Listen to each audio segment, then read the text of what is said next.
Hey everyone, in this video, I'm going to show you how to fix the offset through command not working as expected using the easy method.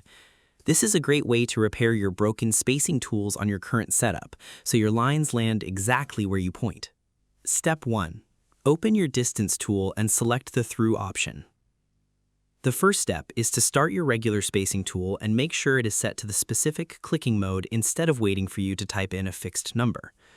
Move your mouse pointer down to the empty typing bar at the bottom of your screen, type the word offset, hit the enter key on your keyboard, type the letter T for through, and press enter one more time. Watch the text line at the bottom of your screen to make sure the software confirms that it is now running in the special manual placement mode. Because if you do not explicitly tell the program you want to use the manual placement option, it will continue to use whatever old distance number was left behind by your previous project. You have to force the tool into this mode so it knows to follow your hand movements instead of a locked size. Without this step, your lines will keep jumping by a random fixed distance every time you click. Step 2. Turn off your automatic object snapping locks because they are pulling your mouse away from your target landing spot. Look at the row of small toggle buttons at the very bottom right corner of your window, find the icon that looks like a small square with a green dot, or press the F3 key on your keyboard to turn it off. Check the status row at the bottom to ensure the square icon changes from a bright blue color to a dull gray color. Because when you try to place a line near another shape, the software tries to be helpful by automatically dragging your cursor to the nearest corner or midpoint. By temporarily putting this magnetic snapping tool to sleep, you stop the program from overriding your hand.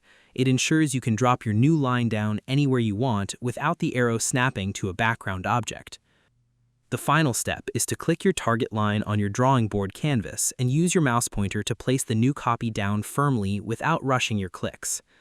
Click once on the line you want to copy, move your mouse pointer in the direction you want the new shape to appear, and click your main mouse button a second time to lock it into place. Highlight your new line to make sure it looks exactly like the original and sits precisely where your cursor was pointing on the screen view.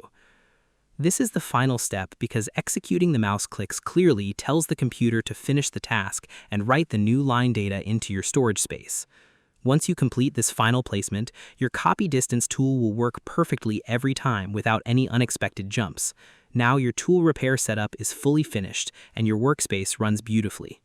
Remember that you have to keep finding the right output for your design to make it look perfect. And that's it. To fix offset through command not working as expected, you must first type offset and select the through option to turn on manual clicking. Then you press F3 to turn off your object snapping locks so your mouse stops jumping to random corners. Finally, you click your line and place the copy down carefully on your workspace canvas to ensure it lands exactly where you want. I hope this helped you out, and I see you in the next one.